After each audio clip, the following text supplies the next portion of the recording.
जिन दिनों की शुरुआत चाय की खुशबू और सन्नाटे से होती थी, अब उसमें हल्की हल्की सरगर्मी होने लगी थी। मीराए अब पहले जैसी डरपोक नहीं थी, उसमें अब एक ठहराव था और आत्मविश्वास भी। पर आज सुबह कुछ अलग था। ऑफिस की लॉबी में एक आवाज़ गूंजी, एक्सक्यूज़ मी, कांग कारपोरेशन के डिज़ाइन डिपार्टमेंट्स कहाँ हैं? मीराए ने मुड़कर देखा। एक मुस्कुराता चेहरा, युन हाजून, नया विजुअल डायरेक्टर जिसकी पोस्टिंग अभी हुई थी। हाय, मैं हाजुन हूँ और तुम शायद युन मिराए। मिराए थोड़ी हैरान रह गई। आपको मेरा नाम कैसे पता? मैंने तुम्हारा काम देखा था, अच्छा लगा इसलिए याद रह गया, उसने हंसते हुए कहा। मिराए ने हल्की मुस्कान दी। उसका अंदाज़ा दोस्ताना था, लेकिन उस दोस्ती में एक अलग ही गर्माहट थी। वहीं दूर खड़ा कांग जुवॉन ऑफिस के शीशे वाली कैबिन से ये सब देख रहा था। उसकी आंखें सिर्फ उस मुस्कुराहट को देख रही थी जो मिराए अब तक सिर्फ अकेले में करती थी, और अब वह मुस्कुराहट किसी और के साथ थी। उसने खिड़की से नज़रें हटा ली, लेकिन मन वहीं अटका रहा। दिन भर हाजून और मिराए एक ही प्रोजेक्ट पर साथ काम कर रहे थे। उनकी बातों में सहजता थी और समझदारी भी। वह बार बार हंसी में कुछ कह देता और मिराए उसकी बातों में खो जाती। तुम्हें पता है, तुम्हारी आंखों में बहुत सी बातें छुपी रहती हैं, और जब तुम मुस्कुराती हो तो सब साफ हो जाता है। मिराए ने एक पल को कुछ नहीं कहा। शायद वह सुनना चाहती थी या शायद डर रही थी। उसी शाम जुवॉन ने मीटिंग में हाजून को बुलाया।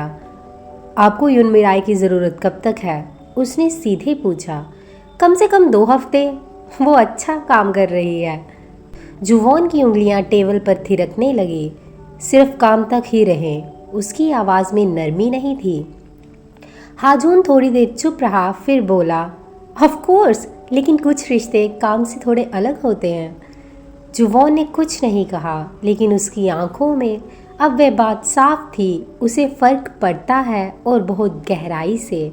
रात को मिराए ने अपने कमरे की बालकनी से आसमान देखा।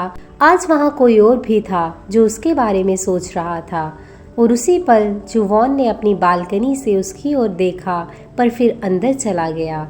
शायद पहली बार उसे युन मिराए को खोने का डर हुआ था। सुबह का समय था, लेकिन युन मिराए की आंखें खुल चुकी थी बहुत पहले से।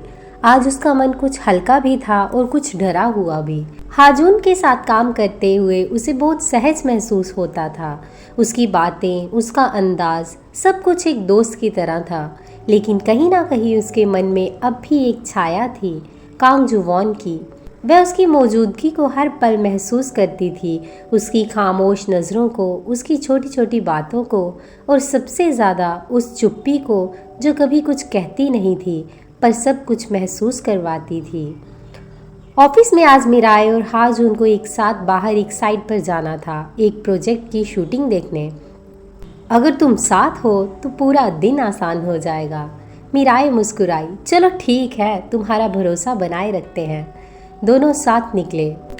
लेकिन जुवॉन को जब पता चला कि युन मिराए पूरा दिन ऑफिस से बाहर रहेगी, और वो भी हाजून के साथ, तो उसका चेहरा सख्त हो गया। शाम को जब मिराए लौटी तो उसे जुवॉन का बुलावा आया।